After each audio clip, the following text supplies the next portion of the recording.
Hello there, everyone. Welcome back to some more Let's Play Underrail.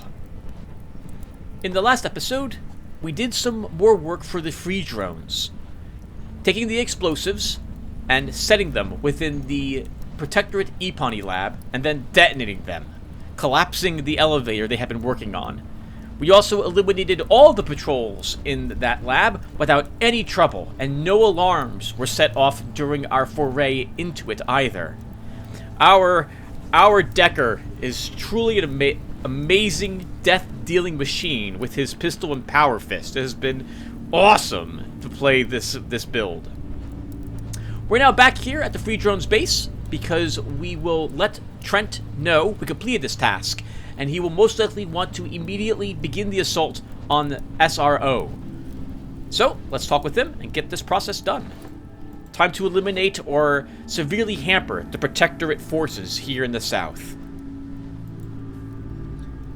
Speak. The elevator is taken out. Excellent. Just excellent. While the cans are in chaos, we can safely commence the attack on South Railroad Outpost. I've assembled a fire team of selected fighters who will be under your command during the attack. Who are they?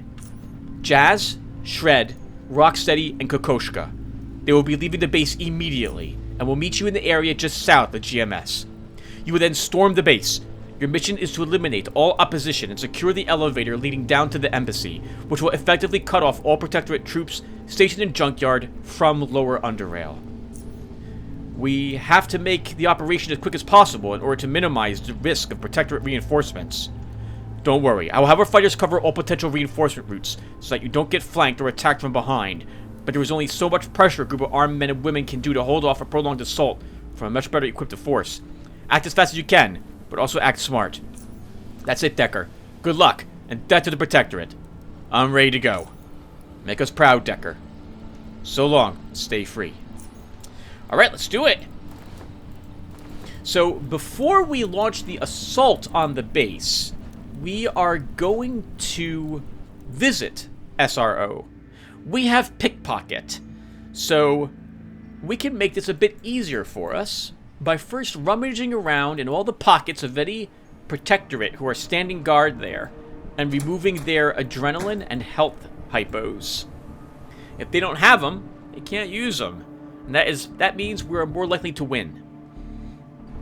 I think when I had done this with Garrett, I didn't realize what was going to occur. In fact, I didn't think I could. How could I? It was my first time doing that quest. So, well, I didn't take advantage of the fact that Garrett had Pickpocket in that instance. Looking back at it now, with my Garrett playthrough, there was so much of that I had done for the very first time. I believe the only other character I had played through that far in the game, which is to say past Junkyard A, was with J-Dirk, who made it all the way down to the Deep Caverns on Oddie mode. But there was so much I missed. So many quests I didn't do, or did in only one way. Like, I don't think with J-Dirk I did the Junkyard quests for both the Scrappers and the Black Eels, which you absolutely should do. I didn't join the Free Drones or Protectorate, so there's a bunch of oddities you're missing by not choosing as a political side.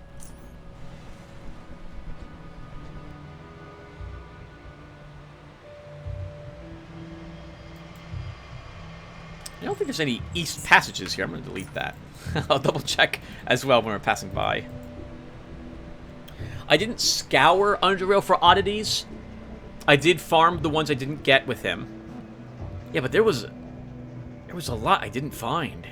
Looking back at that time now with Garrett, that was before the DLC came out. And oh, we didn't search the entirety of the secluded train station. Let's do this really quick. We were here a long time ago where we first were taught, yeah, we were told about the free drones here. Actually, we met the free drones here, and we didn't betray this group. But I never came back here to search it. On the off chance there's any oddities here, we absolutely should search it. But I don't think there's anything left here.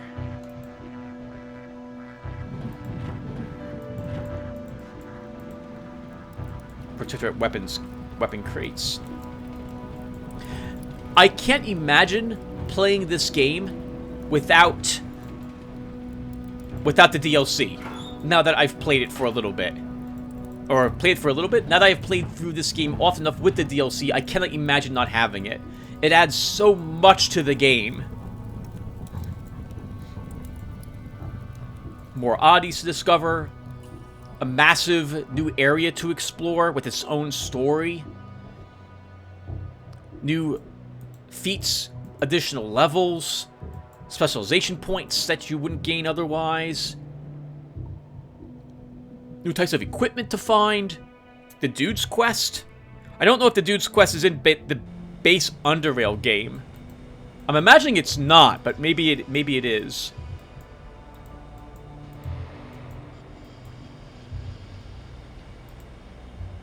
It's been one of the best DLCs I've ever purchased. It doesn't really... calling it DLC feels wrong to me. Because... when I think of downloadable content, or it's something that DLC, I think of like microtransactions, like a new shirt for someone. That's like you pay $15 and your horse gets slightly different colored armor, or it's like 1 or 2 quests get added to the game for $5. But the Expedition feels more like an old-school expansion. Similar to Diablo 2. When... wow, what was it called? Legion of Terror? I don't even know what the expansion was called for Diablo 2, but you might not realize it. Diablo 2 had a big DLC, right? Diablo was the final boss. Not Baal, originally. I don't think anyone probably remembers that time. I know I barely do. Back when I used to play that game. And the same holds true for... actually, the Blizzard expansions were phenomenal back in the day.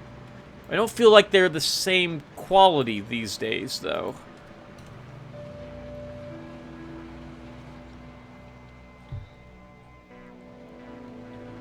And Duke Nukem. Duke Nukem originally had 3 levels, and then the DLC added an entire other, I think it was 9 levels to it. A new weapon, the... what was it? The microwave gun? I think 2 new creatures in it as well.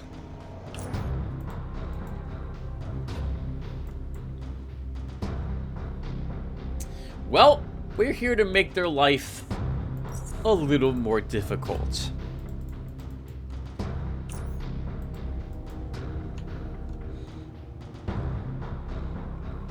So to that end,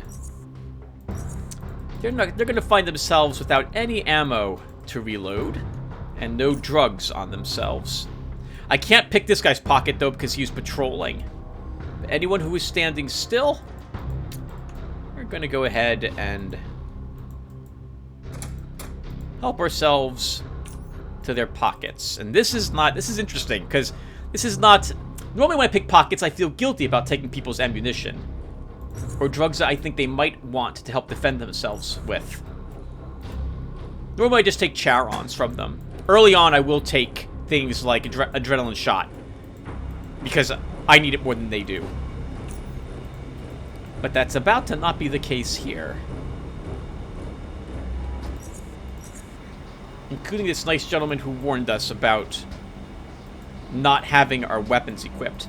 Now the bad news about this is that the embassy will be barricaded on the inside in order to stop the free drones from accessing it from topside. We can go into that base, though, and eliminate all the protectorate inside of it. Maybe we'll do that.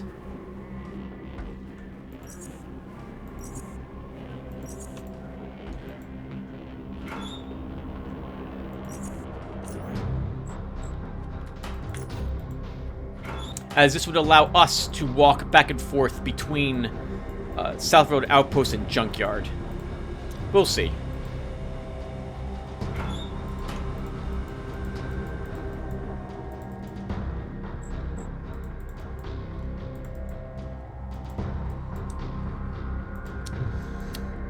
Alright, that's everyone whose pockets I can pick.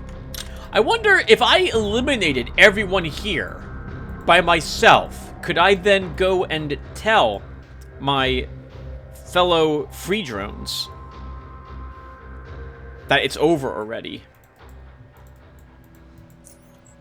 You probably could. Alright. Let's have some mushroom salad.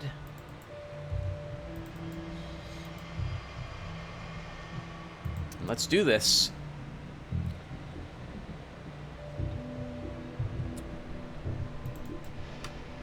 You guys still have your shields a little depleted. I don't like that. But we've done the best we can. Alright. Done the best we can. We'll have to hope that what they have left is enough that they can withstand the Protectorate. I've done this. I thought when I did this with Garrett, I think I lost someone in the squad. I've done this since then with other people and not lost anyone. Well, let's go ahead and get started. We'll purge the cannons from South Underrail. Tinta, Borzbosledachki, say Pokzlich. Something else. Yeah. Here we go. Pokzlich, I'm good probadal. The man addresses you with a surprisingly even and smooth voice, considering the apparent energy of the group. Good to see you, brother. Everyone is here. I'm ready to show those filthy cans the painful side of life. Yeah, we're gonna dominate the bastards. Hardcore destruction. Free drone style. I haven't split any Tectorate noggins in a while. This is gonna feel mighty good. This is my first fight with you. I can't wait to, how Rocksteady say, hard-boil domesticate the most greatest evil cans in Underrail. Borzbosledachki Pokzlich. Face palms. Face palms even harder. Face palms the hardest. Why you how you say face smack? What I say wrong? It's my battle cry. Borzbosledachki Pokzlich. Yes, all in all, we're ready to move, brother. Just say the word. Commence the attack. Alright, boys, you're a Decker. Death to the Protectorate. Go Team Decker. Borzbosledachki Pokzlich. Ebre. Ches Gai Reis Palim. K Donskashke. Prozhkaneshk. I'm pretty sure those words don't actually even, they're not even pronounced that way, because they're not even spelt that way, but I don't have the time. I have to sit down, write them out, spell them out on a piece of paper. No, don't be activating your shield so early! Go! Continue with the attack!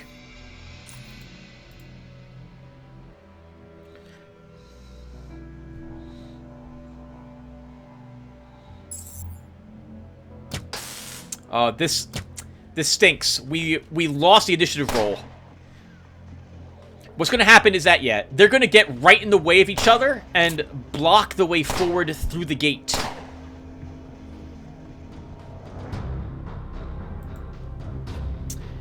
So, let's change to our WTC rounds. Use sprint. Move up. Activate our shield. Use bullet time. I'm going to destroy the turrets to start.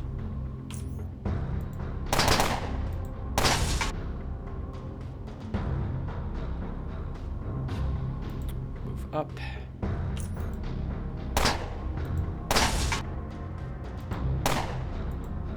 Missed! Yeah, did those miss you? I don't think so. I'm going to use some adrenaline.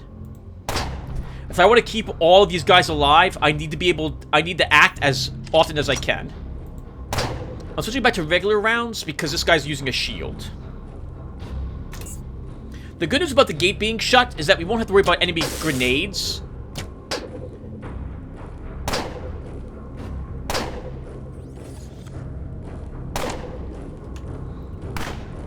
The bad news is that everyone clutters this gate and they don't move away from it, so I can't move forward to gain Gung Fu, for example. It simply won't happen.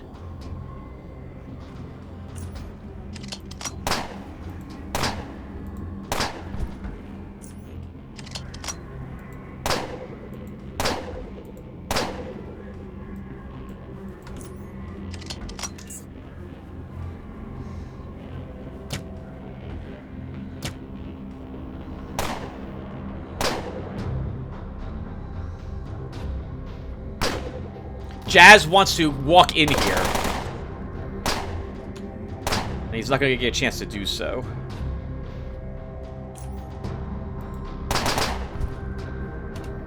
And we can't get in there either. We also aren't allowed to do so.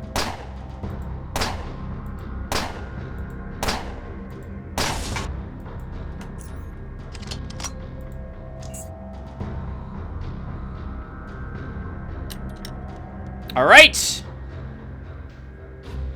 Of course, we're all fatigued. But that was most of the troops.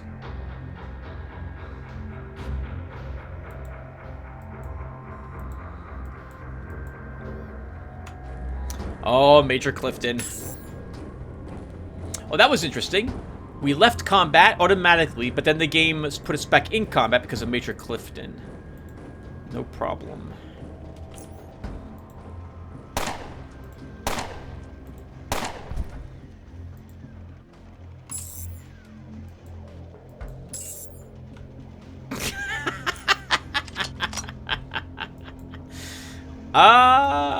I'm a little confused. We can't even get a single round of combat to end.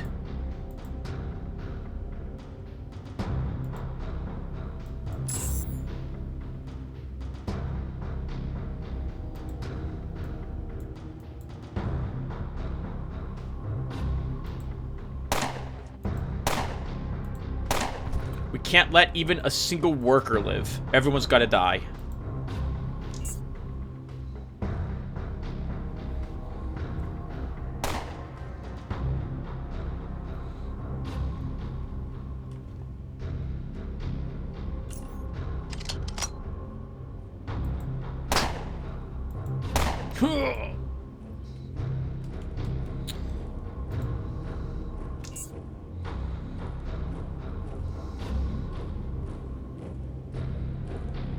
Whoa!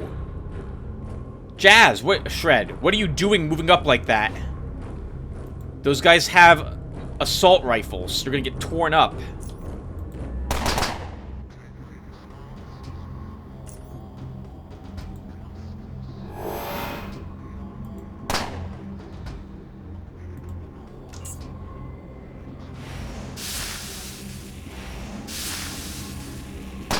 Yes! Good work, Kokoschka. What are you doing? He's right in front of you! You have a crossbow.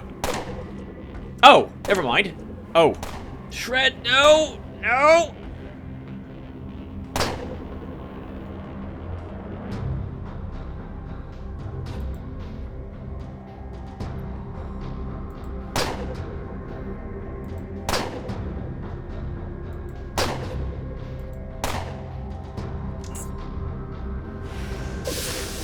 Ooh, good critical, Jazz.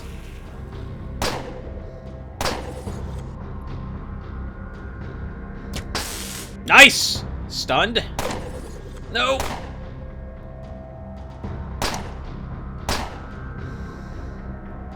We are no longer exhausted. Good. I kind of want to get around him to get more movement points.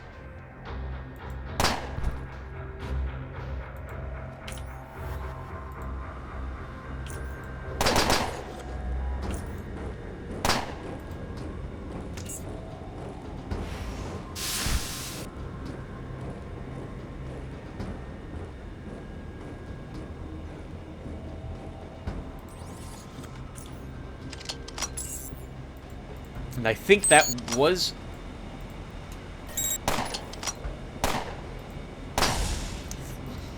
that was the last of them?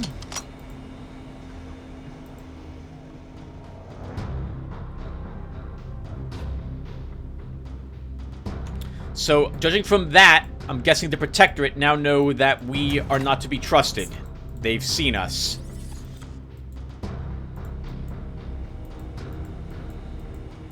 We can verify this by going to Core City and seeing if the Protectorate base is hostile there at the docks.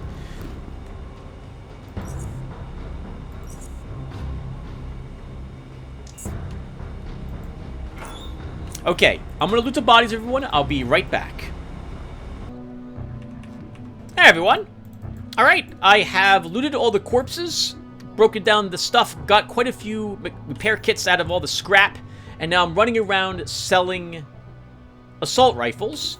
And I figured, well, actually, why don't we go back to the Free Drones base, and we'll go ahead and report that we've completed the task, sell the bullets, sell our assault rifles there as well, and then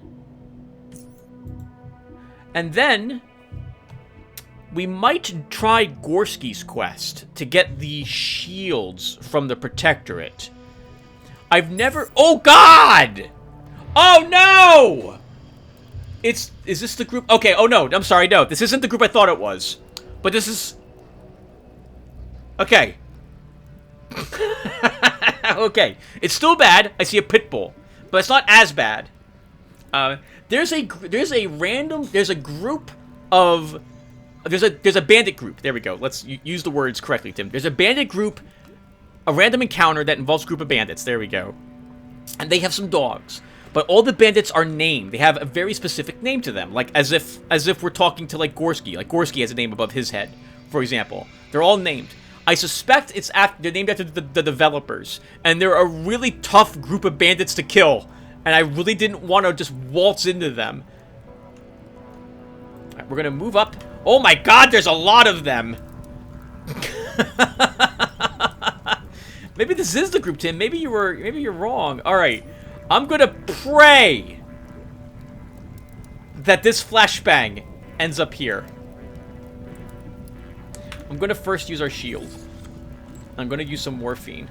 And then I'm gonna go ahead and throw this flashbang and pray it lands there.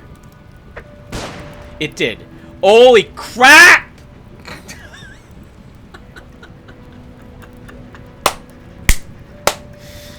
We switch to our JHP rounds, activate sprint, and run up.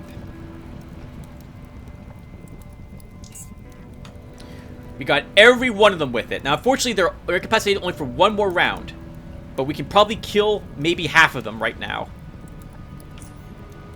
Bullet time activated.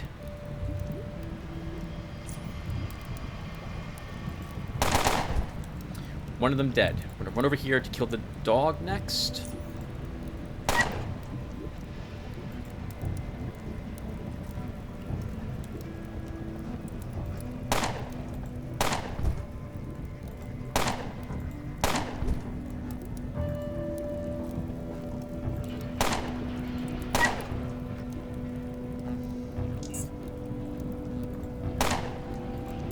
I don't even know what a tormentor is. I've never seen a lurker tormentor.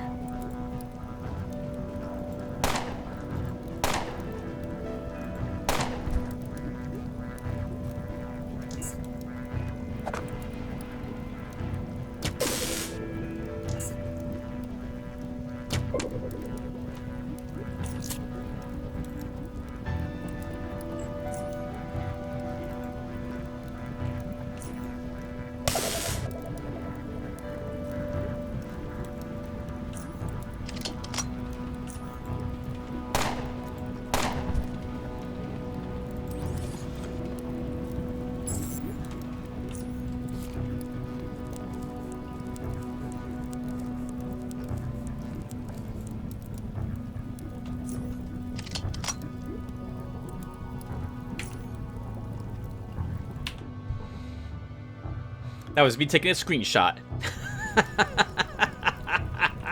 That one guy almost killed us right at the very end, though. Just one crossbow guy was almost enough to kill us. I'm really happy with the results of this build. Have I mentioned how happy I am with how well Decker's working out? Because I am extremely happy. Unfortunately, all their loot is here, and I'm not really prepared to carry more loot. Let's have the Pentibus barbecue. And I guess I'm going to divert ourselves to a different location. Divert to a different... crap, I'm not speaking correctly, and I can't stop myself. One second. Alright, everyone. All the courses are looted. My goodness. Ever since, well, I'm sorry, almost all the courses are looted. There's something interesting on the Lurker Tormentor I want to show you guys before we go ahead and leave this area. So let's do that first, and then we'll talk about stuff as we walk over to the free drone space. So this Tormentor has barbed throwing nets. I've never seen these before. We don't have throwing on our character. And even though we have been incredibly lucky that every single grenade we have thrown, well, not every single one, but almost every single one we have thrown, or the vast majority of the grenades we have thrown, have landed exactly where I want them to. Whenever I have thrown them, we're not spec for throwing, so we're not going to take these. They won't be very useful to us. In any case, I thought this was neat. You guys might want to read the barbed throwing nets in case you're interested in creating them. I'm assuming they're for sale, or you can make them somehow.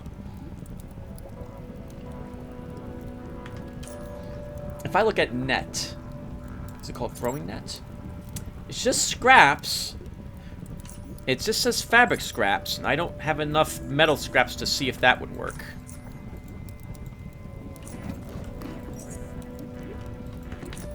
Alright, anyway, that was fun. With that done, let's go ahead and head over to the free drone space. Ever since I have been trying to listen to the things I say as I say them, I have noticed myself mispronouncing things more regularly, and in particular, phrasing things incorrectly quite often. It's something I am trying to fix. I wish I knew what it was called so I could, this problem of mine, besides just me being stupid, so I could look it up on YouTube or look it up online to see what steps could I do to help correct this. Many of my earlier videos, which no longer exist on YouTube, I had a great many issues speaking. I'd be speaking too silently or too loud. I'd be shouting or whispering. The microphone wasn't set correctly because I was using a headset. But I also had issues in that I would be filling in my sentences with I would be talking like this. We would go over to the free drone space, and I would then proceed to sell the bullets I had to the merchant there, and then I would probably do something else after that. After I was done selling my bullets, and I would do that frequently and often, and I couldn't stand it when I listened to myself speak. So, since this is now a thing I have noticed myself doing, my inability to talk about the correct thing at certain points, my referring to object A as object B, I have been trying to stop myself from doing this, or correcting myself as I'm speaking, after I've said the wrong thing. So what you witnessed right there was my realization that my attempt to correct myself in real time wasn't going to work. I had to stop the recording. It gave me an excuse to go ahead and loot corpses and break down stuff as well off screen. And then I can come back and properly say the right thing, or attempt it to do so.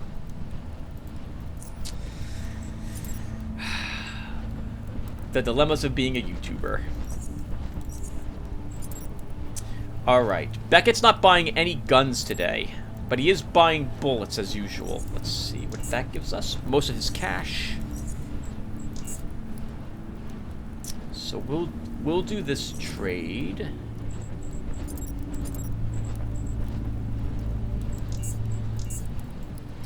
I just realized I have a bunch of grenades I'm never going to use. Let's leave those in a barrel as well. So, you stay. I don't care about you.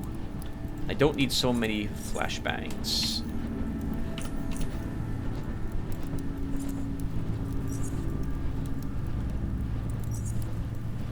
Wasn't it just like 2 or 3 episodes ago I had mentioned how I probably don't want to carry any grenades around with me because we don't have any throwing, and then look at that. Look at what just happened. absolute perfect grenade throw with a 15% chance. Not only did it land where it needed to, it incapacitated every single enemy within the AoE, which was all like 10 of them. That was amazing. Speak. South Road Outpost has been conquered. Trenton raises his clenched fist. Excellent work, Decker. Now our fighters can move in and fortify the outpost. We finally managed to rid Lower Underrail, the Protectorate cans. They never expected us, and we suffered no casualties. Exposing bait in time has paid off. It certainly did. This turned out to be an almost flawless operation. I suppose a combination of Epani's destruction and bait not warning them in time was enough for us to catch them off guard. They did, however, dispatch some reinforcements, but our fighters have been waiting for them and have managed to halt their advance. Even if the cans had managed to reach SRO, it would have been far too late. What happens next? We reinforce and fortify our positions. We're in the open now, and are stretched thin at the moment. We've suffered many casualties recently, so we need to freshen up our ranks before we proceed. And we are also getting short on equipment. Now that Junkyard is free of protector influence, we could present them the truth about those tyrants. Hopefully some will decide to help our cause. And all that takes time, Decker. But rest assured, we will be driving those pigs out of South Underrail eventually. Mark my words. Never a dull moment. So long, and stay free. All right. Was that worth? Yes! And it was worth 3 experience points, but apparently no treasure. We didn't get paid for that. But to be honest, the payment we've gotten from Beckett, has been rather lackluster. And I think throwing off the yoke of the Protectorate oppression is worth it in and of itself.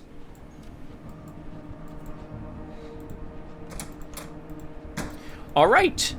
So now where are you going, Tim? So we got a bunch of loot. I think we go back to Core City. And I think we're close enough that I don't need to actually take the juice. We'll waltz back there. And we can talk about other things while we go. So, several episodes ago, I was talking about the games in my crap category. And so I feel like I should try to wrap that up. Because there's 1 or 2 more games over there I feel like I should mention. A part of me feels a bit awkward doing this because I'm a YouTuber.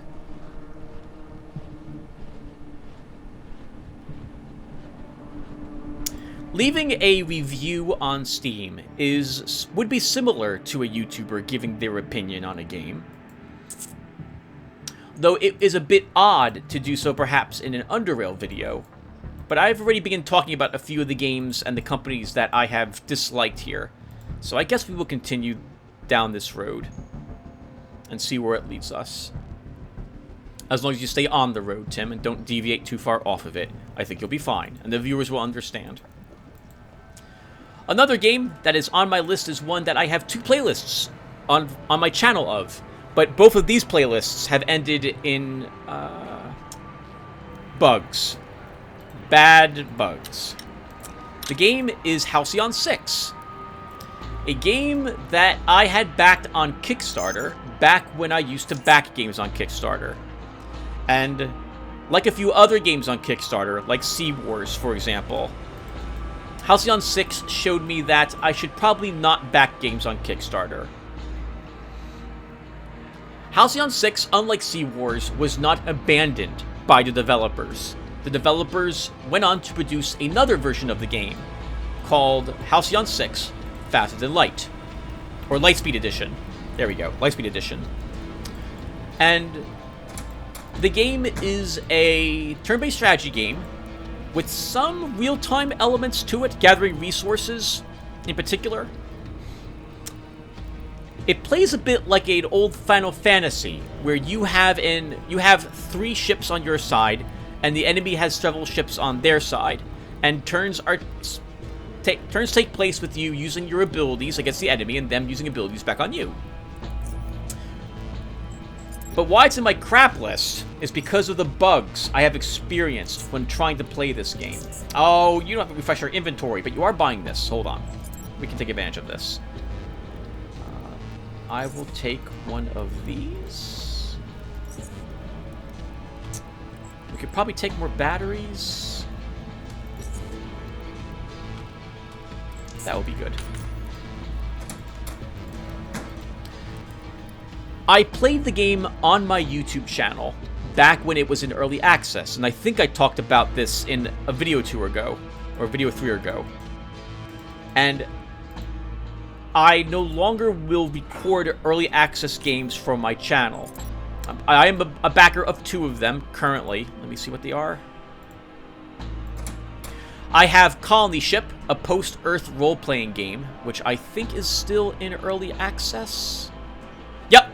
Still in early access, and it's called, I think, ROT, H-R-O-T, which is an FPS like Quake, and I like them, but I'm not going to record them for my channel until the games are finished. In any case, I played this one before it had been finished, and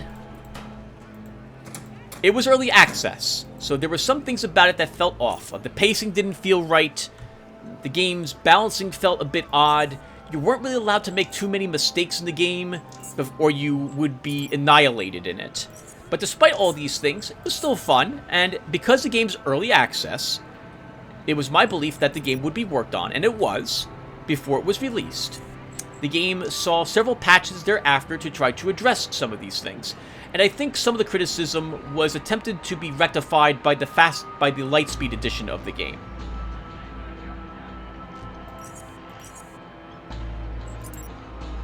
A few seconds, everyone. Hold on. I'm looking at what's for sale, what I want from him.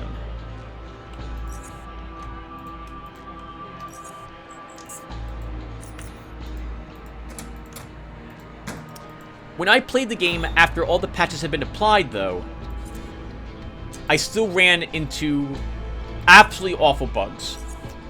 I would have glitches where my safe... What would happen in particular is that my quests would become weird. They get really in this weird state where I would go to the location where I was supposed to do combat with an enemy, and I would arrive at that location, but then I would be unable to actually fight them. The game wouldn't let me. Sometimes the game wouldn't spawn enemies either. I had sent my save file to the developer twice, if I recall correctly, and they fixed it once, but I think they fixed it both times. But then I ran into the error like a 3rd time, and at that point I was just not willing to continue recording the game, and I threw in the towel on the original Halcyon 6 playthrough from my channel. Fast forward to Faster Than Light. It's got decent reviews, sounds like they fixed the bugs, and so I decided to play that game. No bugs or glitches during the play for most of it. I get past the part I had got... Oh, Alphabet, I hate you. I get past the part that I had where I couldn't engage the enemies in combat, and I reached the 2nd chapter, I believe. And that's great. The game still feels a bit weird. The balancing still feels a bit off. There are some things about it that I don't like. It feels a bit grindy. It still feels like you can't make a whole lot of mistakes, or you're out. Like it's one of those games where it's like Disciples 2, if you ever played that game, where if you lose your main squad, you're reloading the game. That's fine. That's fine. There are games that's the balance of the game. You can't lose a single fight. That's it. I mean, it's like Underrail, right? If we die, we're reloading. And so, okay, that's fine.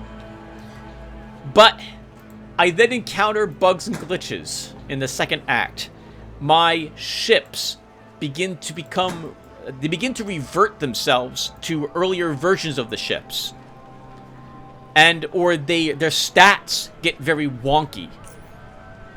And at that point, I was like, I'm just not interested in trying to play a game if it's just going to throw more errors my way again. And it's been that way for quite a few games now for me. if I begin encountering bugs or glitches in the game, I'm just no longer willing to put up with it. The other day, as I mentioned, I played through the Warrior of Wrath 3: The Wild. And hold on one second. I have way too much weight on me. What am I? I'm carrying 26 health hypos. We don't need that many of them on me. What else am I carrying that I don't need?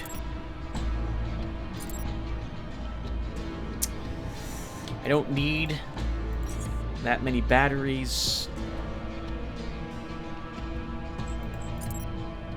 Something's really it's this. Okay, if I have TNT, then we might as well go back to our home to drop some of that off there. So let's do that.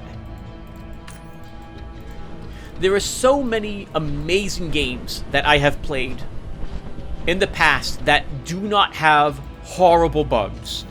There are so many games I have in my Steam list that and GOG, or from the third-party developers that I've not played, that I've never played, that may not have horrible bugs. I don't have time to sit in a game and try to suffer through these games that have bugs or glitches that render them unplayable.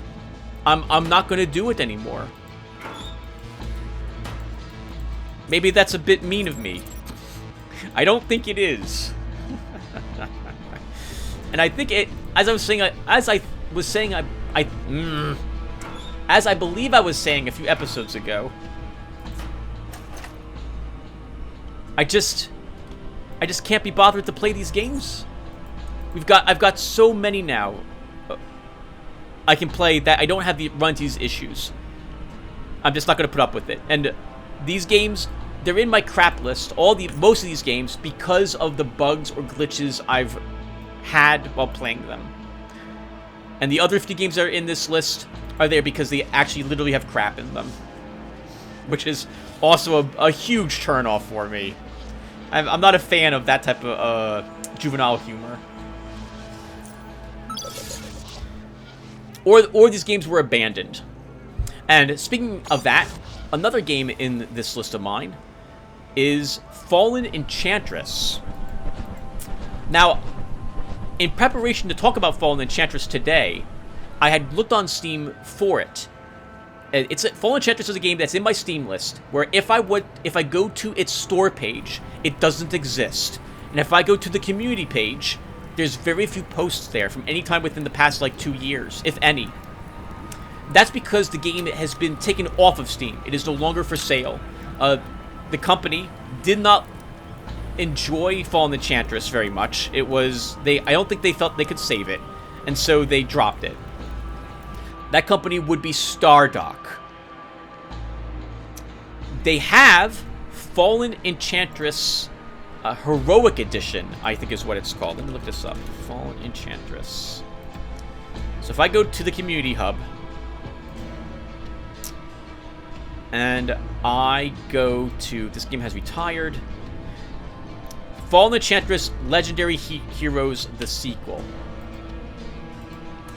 So, if I go look up this game, it's available, it's for sale.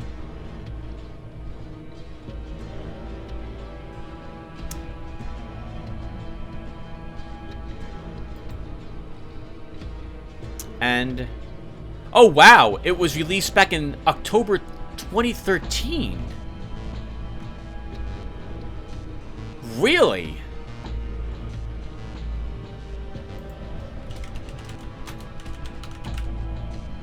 Now, I have it on my ignore list because of, yeah, May 2013. How about that? So, this game had quite a few performance issues with it. I would have the game hogging a bunch of CPU time, and the AI wasn't able to complete its turns. I had some graphical issues with the game. The game felt like, and I was looking for it to be like, Masters of Magic. I was a big fan of Stardock, and a part of me, I suppose, still is. I was a big fan of Galactic Civilization 2. I loved the humor, I liked the gameplay. I liked the balance of that game. I like, and still play, to this day, Sins of a Solar Empire. as a fantastic, slower-paced, real-time strategy game. What a great game. I play that with my brother Dave maybe like 3 or 4 times a year. We sit down, we slot like 5 to 7 hours on a Saturday or a Friday, and we just play the hell out of that game. Just enjoy playing versus a bunch of normal AIs, and we just have a blast. It's great. But this game, oh, it was pretty bad. Now, they eventually dropped Fallen Enchantress, as I mentioned, and they repackaged it as Fallen Enchantress, the sequel, Legendary Heroes, which I believe you could get for free if you owned Fallen Enchantress. Don't quote me on that. It's been about 8 years since the game was released. But it didn't look different. It looked pretty much exactly the same. And the gameplay didn't look any different, even if they maybe even if they fixed a few glitches or maybe changed 1 or 2 performance issues. It still looked the same to me. And so, from a gameplay perspective, I didn't believe it was going to be any different. Now, I have not looked up any gameplay for Fallen Enchantress Legendary Heroes, so I probably should not say anything else about it. But I'm gonna. Yeah? Oh, but, so, hold on. I'm gonna. Before we talk to Gorski. I don't like when companies repackage a game with a new name. I don't like that at all. And this felt like that. This felt like Bard's Tale 4 Director's Cut versus Bard's Tale 4. Which was, in my opinion, I have no clue if this is... The company would say, no, this is not why they did it. But God, it was like they just wanted to shed the negative Steam reviews and start all over. And when game companies do this with their games, it feels like that's what they're trying to do. Drop the negative press they've got with the fans and start all over from scratch. And Fallen Enchantress, Legendary Heroes, from my only few seconds of looking at it, maybe like 2 minutes, it felt exactly the same. I'm like, I don't think this game has been altered enough. Feels like you just want to get away from the bad reviews. I'd love to be wrong. But on that same note, I'm not buying Legendary Heroes. No. This game looks like it's not for me. And I had such a bad experience with Fallen Enchantress that there's no way I would pick up Fallen Enchantress Legendary Heroes. No way. Alright, and with all that said, that is the last of the games that are on this category.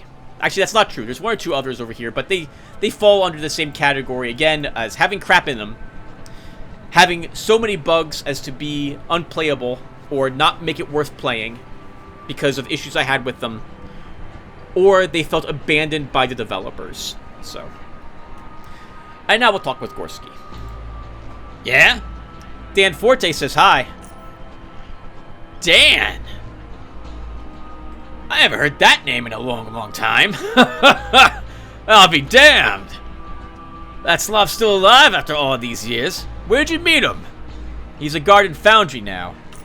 A guard! I'm sure he's leaning against some wall and does nothing but rant about how he's bored. Believe me, that's the laziest man I've ever met. But when I needed his help, he was always there. He told me you were in a gang together.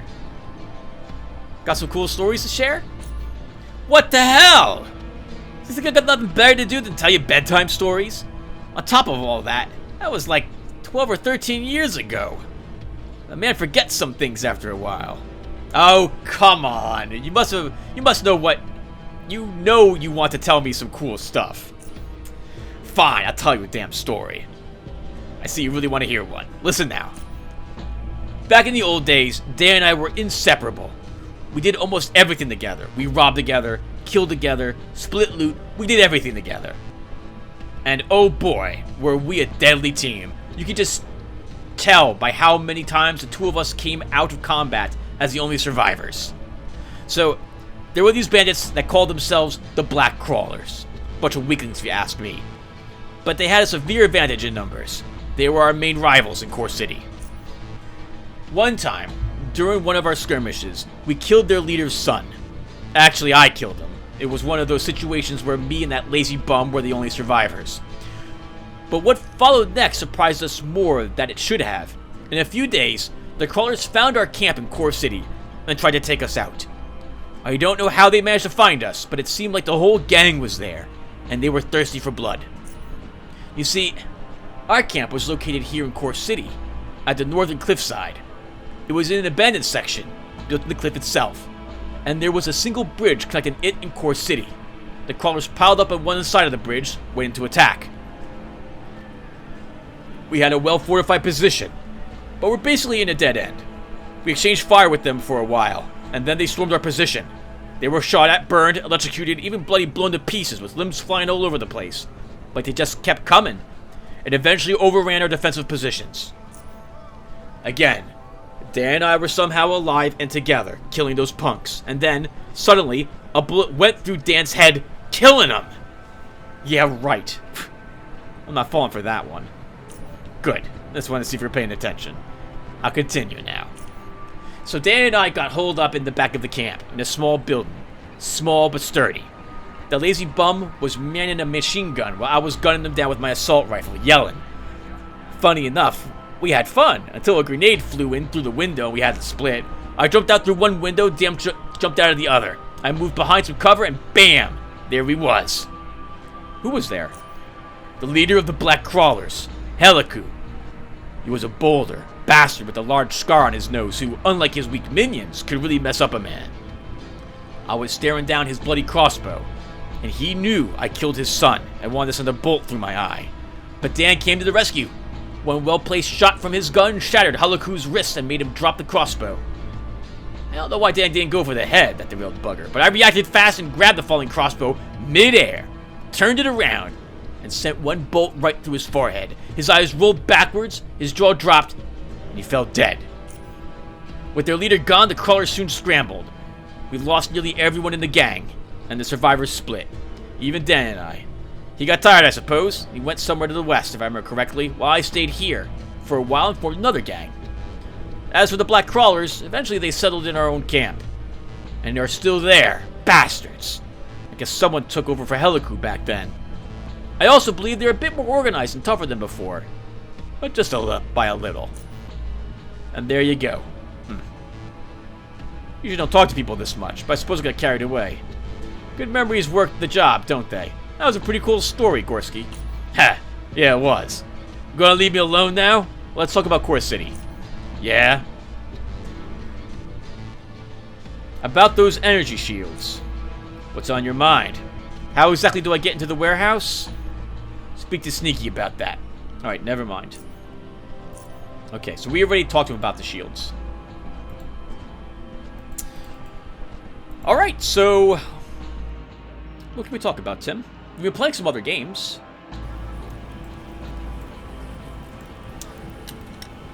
Okay. Let's go and take out the guy in the bar.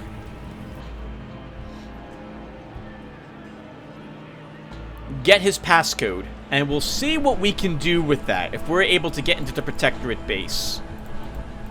I have a hunch, though, the Protectorate are just going to know who we are. You know what? Instead of talking about games, I'm going to talk about talking about games. Which is a bit weird to talk about. And it's something I've been meaning to talk about, but I don't have anything written down to help keep my mind on track at this moment.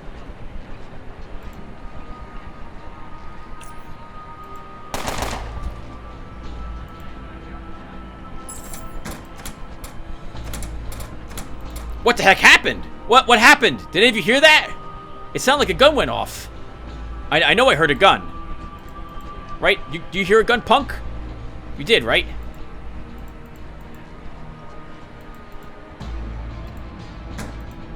Uh-oh. We may have to kill all of them.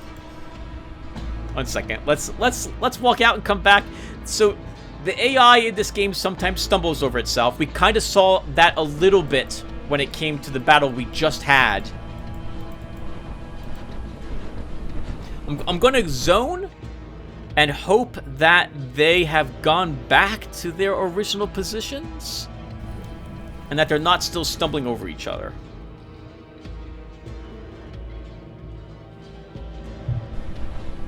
So I have occasionally talked on my channel about trying to come up with things to talk about on my channel, because filling dead air is really tough.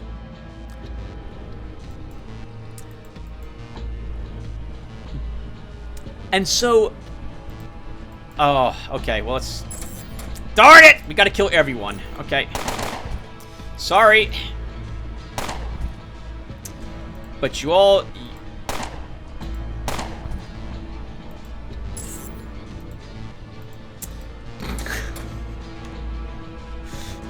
I'm sorry.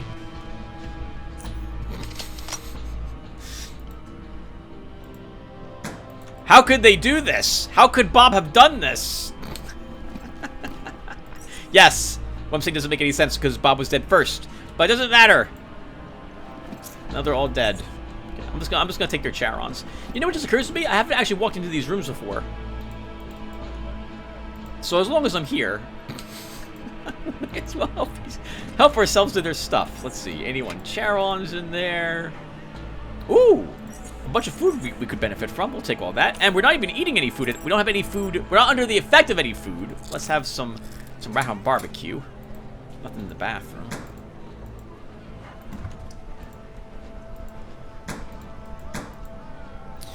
All right, Bob, your footlocker has metal armor that we don't need, and you have this that we do. And we could probably repair our gun, because where we're going next, we're probably going to need it. That's why we're so weighed down, Tim. You also have a ton of repair kits on you that you don't need. I have just enough time on the juice to go back to our house. We'll go back to our house, we'll store this, and then we'll see if we can get started. Actually, we'll see if we can complete Gorski's quest in this video. We'll be over the hour by a little bit, but meh. I don't think you guys will mind. So, I could, when it comes to talking about random stuff to fill the dead air, I could talk about random stuff, and sometimes I do. But, and I think it probably works this way for many YouTubers. You want to talk about things that you think your viewers will find interesting. And normally, what that would mean for Underrail is coming up with things to talk about in regards to Underrail, since most of you are here watching this game and not others, right? On that same note, though, there's only so much about a game you can talk about before you've exhausted all the topics you can talk about in that game about. So, we've done most of the talking about all the various things about Underrail in other playlists as well, and I'm a little nervous I would start repeating myself. So, I'll drift into other games that I'm playing. In addition, as I've mentioned, I often try to think of things to talk about on the fly. I don't have anything written down to help guide my thoughts. So that often means trying to think about the other games I'm currently uploading to my channel, or games that I plan to upload to my channel, along with the reasons why I'm doing so, on the off chance that one of you guys will find it interesting to hear me talk about these things. Because, well, you're probably all gamers, just like me. Alright, moment of truth, by the way, here, before we keep talking. What do the Protectorate think of us? Let's find out.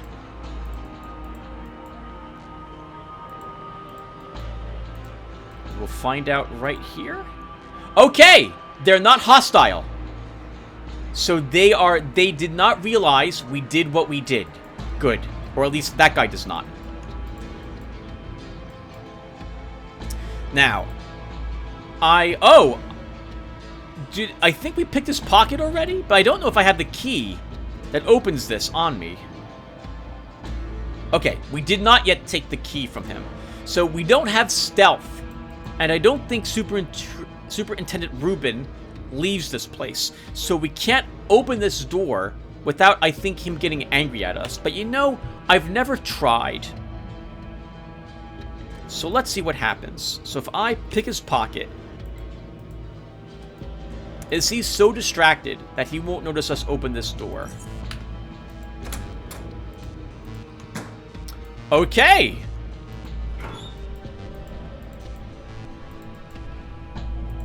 Acceptable. You know, there's an expression in Big Trouble in Little China, which I think fits perfectly here. You never know until you try.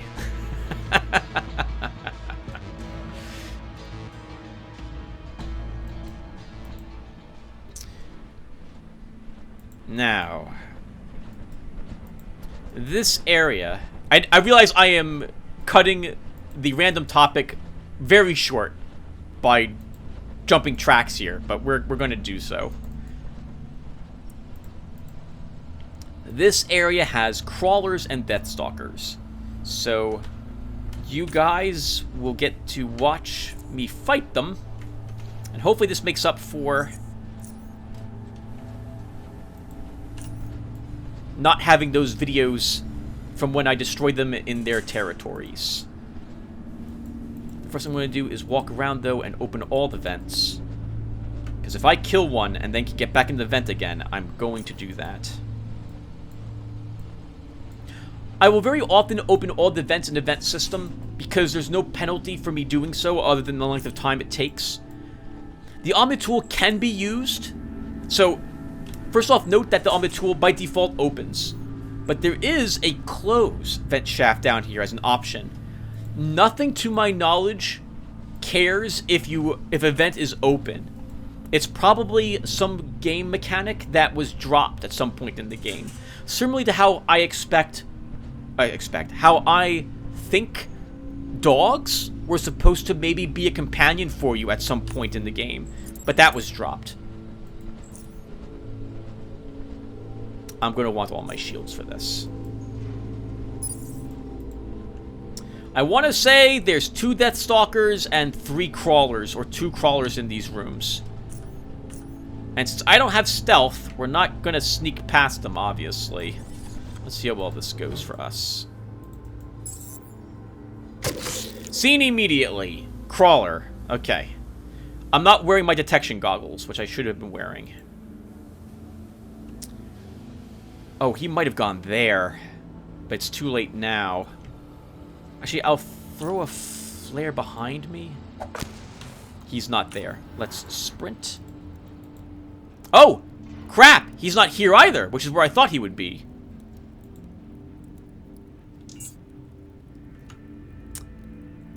There he is.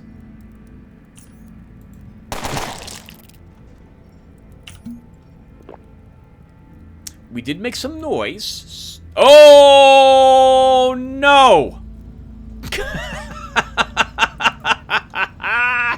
Oh, no! Okay, it's a Deathstalker.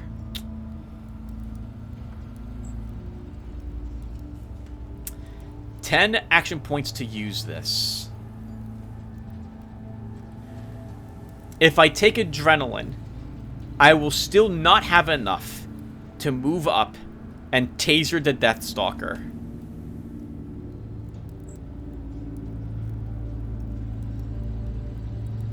Doesn't give me movement points.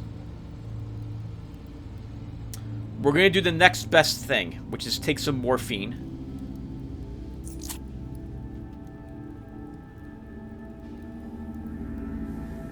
And move a tad.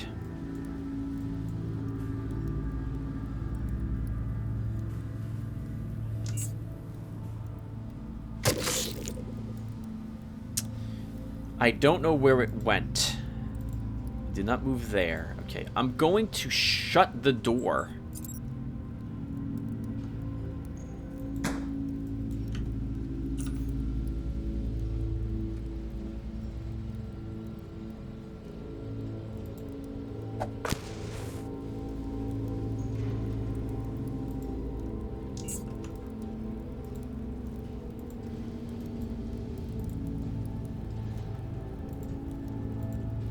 Oh, I didn't shut both doors. You have to shut both doors?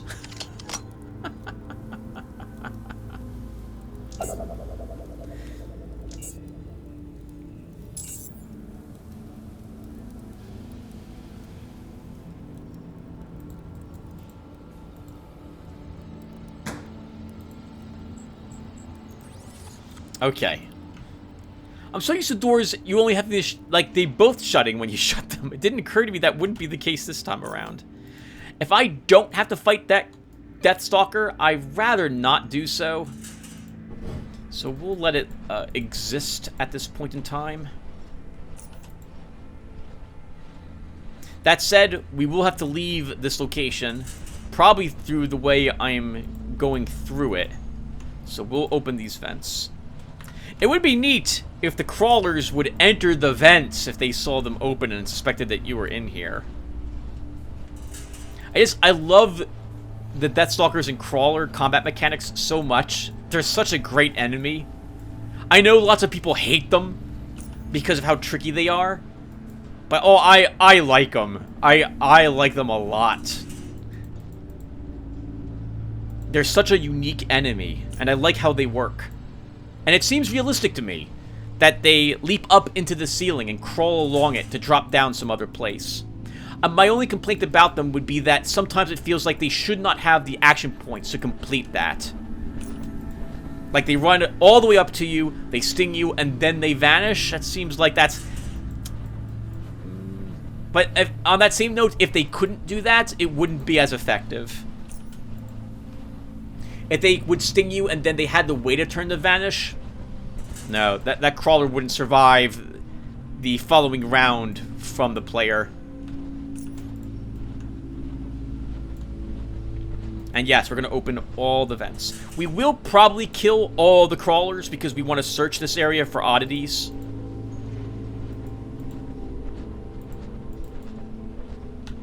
And I think I'm going to take some more drugs. We'll wait till Restless Spirits fades. We'll check a few more of these vent shafts really quick.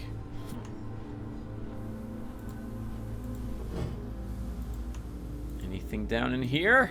This was a by the way, Tim, this was a giant mistake. You should never have done what you just did, because you have -3 perception and dex.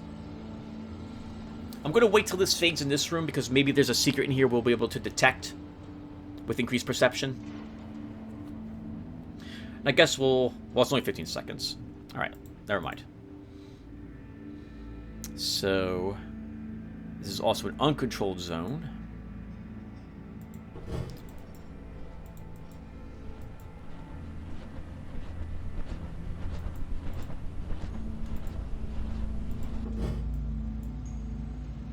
Okay. Now, I believe if we are wearing this, we will have slightly more leeway in how close we are allowed to get to an enemy before they report us as not being Bill, or whatever his name is. So let's head on up there, and we'll show you how this works. Actually, it works very similar to the Grey Army base. You don't need stealth to do this. You just need to not be near anyone else.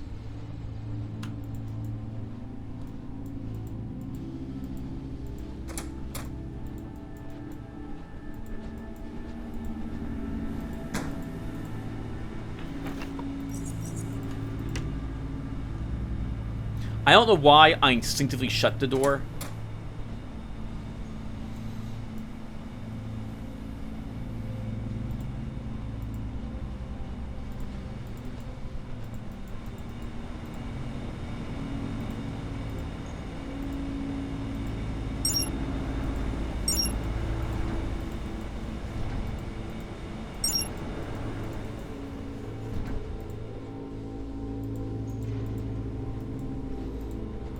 Now, what we want is in that third... Sorry, the second warehouse.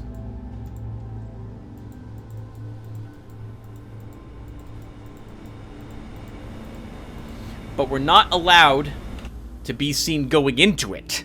I think if we're seen in that warehouse, we get in trouble. Let's find out. Oh, never mind.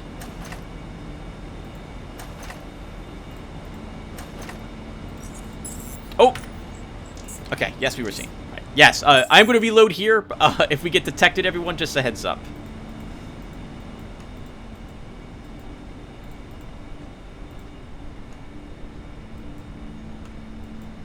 I think we were just too close to the Sentinel. I think he will detect us if we're too close. On that note, though, I think we're safe in this corner, you know, staring at these crates.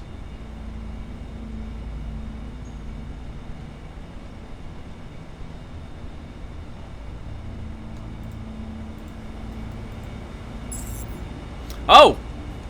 We were detected. Who saw us? That worker saw us.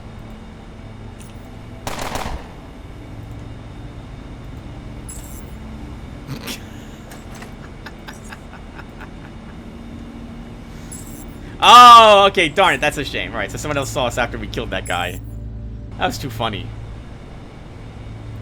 Am I allowed in here now? You know, whatever it is, we're putting it in our pockets. I don't care.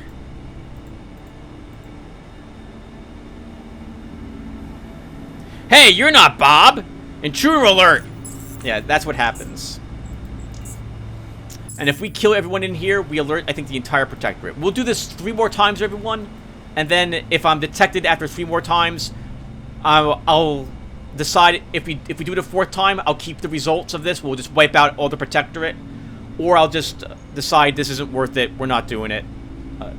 They'll just have to make do without guns.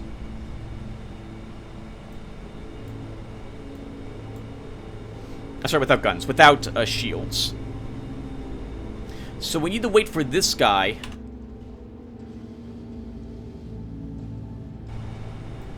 to go down here, because we can't slip past him into this location while he is in this area. And we need to wait for that Sentinel to be over here, because he'll detect us as well. Alright, here we go. We're gonna do it.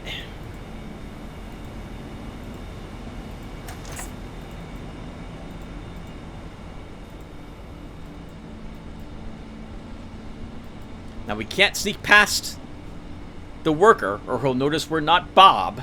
So we gotta wait here.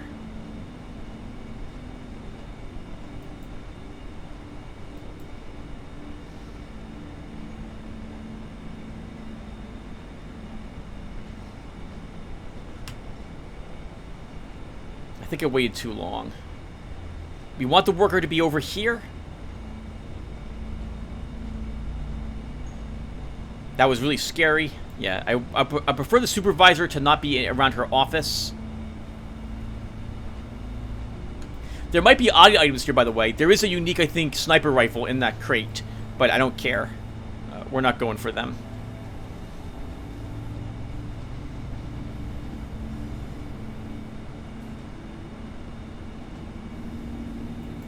Now, how on earth am I doing this?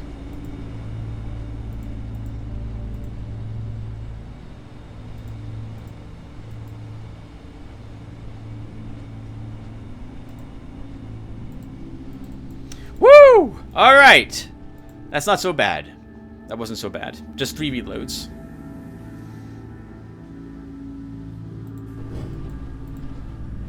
I don't care about any of that crap I picked up. Because I don't think I do. Let's see. No, I don't care about any of it. I didn't put the TNT in my house, which was the whole reason I went back there earlier. Really, Tim? Really? Okay. Alright, well, that, I think, was successful. So we no longer need this. We can go ahead and put back on this. I'm going to use my lantern. We're going to first step out here. Our perception is not letting us see anything.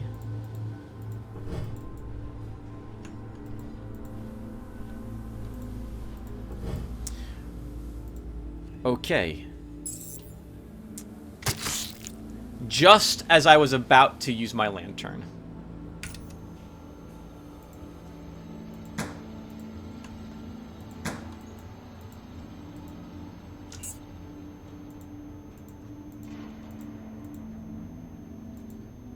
Oh, what the heck? Please don't shoot that.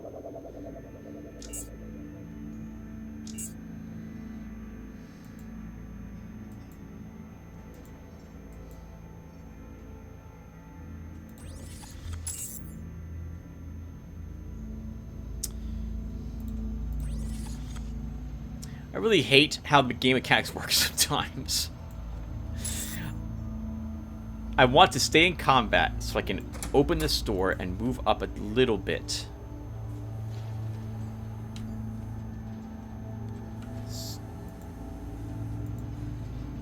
If there's a crawler, it's not immediately behind that door.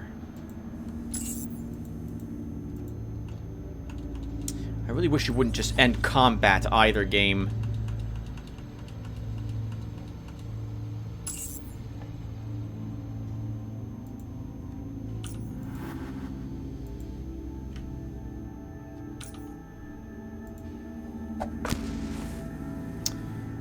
No crawler there. Not yet, at least.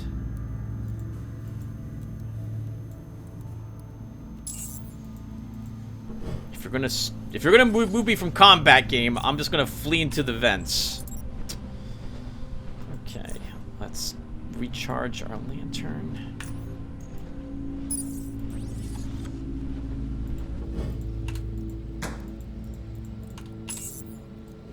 I wanted that door shut because I don't know where the crawler's going currently. There's too many places. If the door's shut, I'm fairly certain that it's not. I'm fairly certain the crawler isn't in this room when it decides to ceiling crawl away.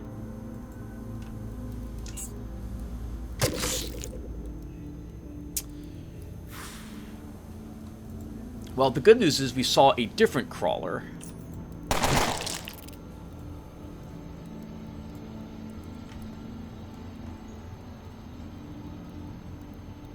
It's either here or here.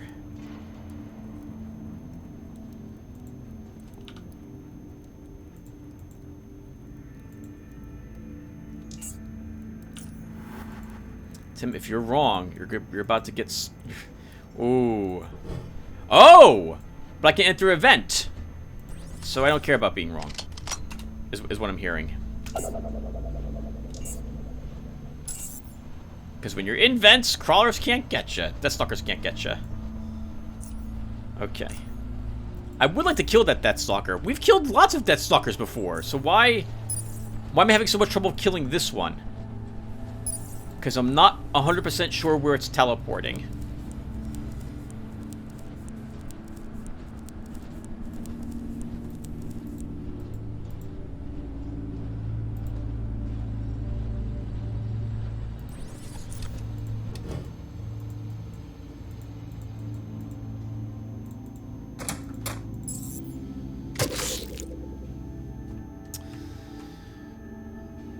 Did you go in here? You did not.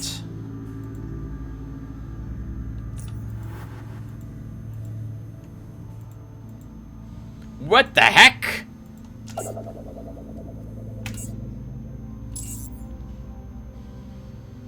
Really?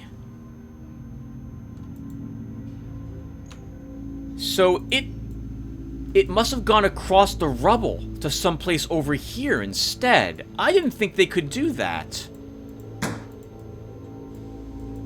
Or it leaped over this rubble into this room.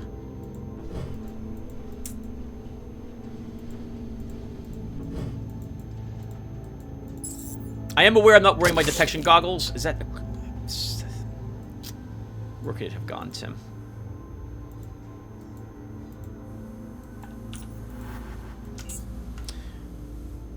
Okay, these enemies are annihilating me.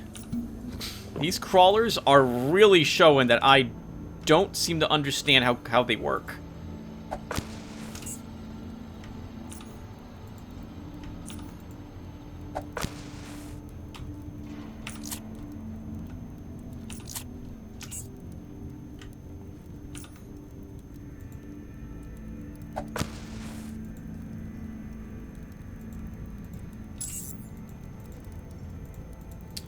I really wish you wouldn't do that, game. Really wish you wouldn't just end combat.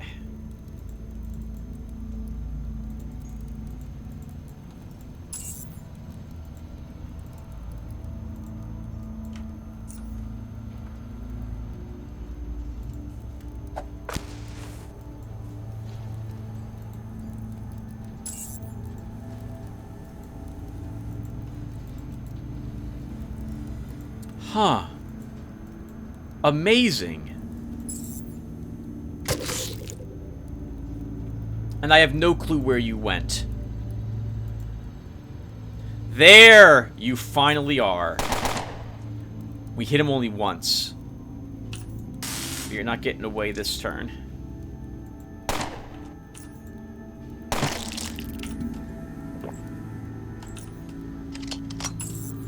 There is still a death crawler.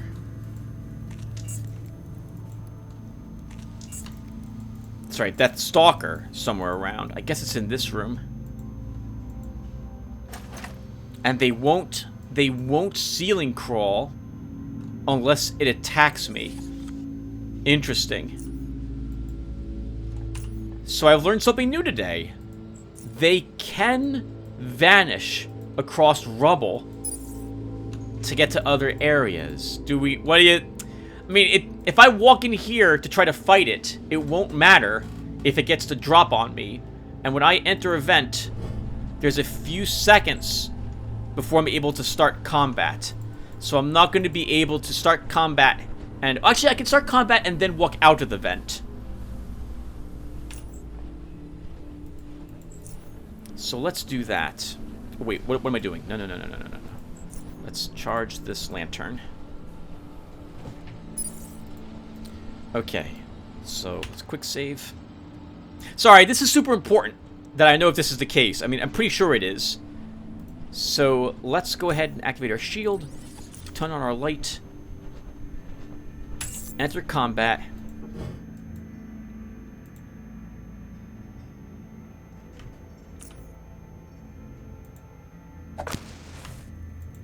Oh, it's not in here.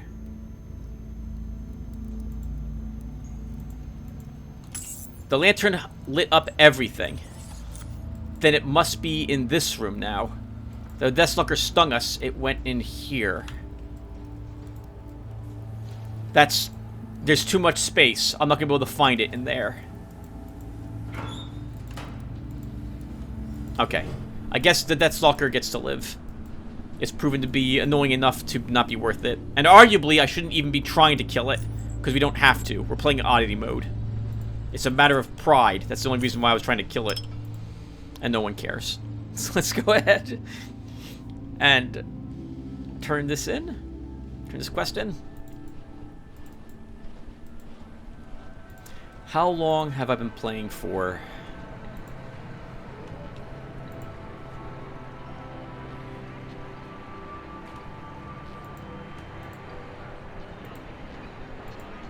Oh, we've been playing for an hour and a little over. So I think everyone will stop here. We'll turn in Gorski's quest in the next episode, and we'll see what happens after that. So give me a few seconds. Oh, give me a few seconds. So I'll see you all in the next one, everyone.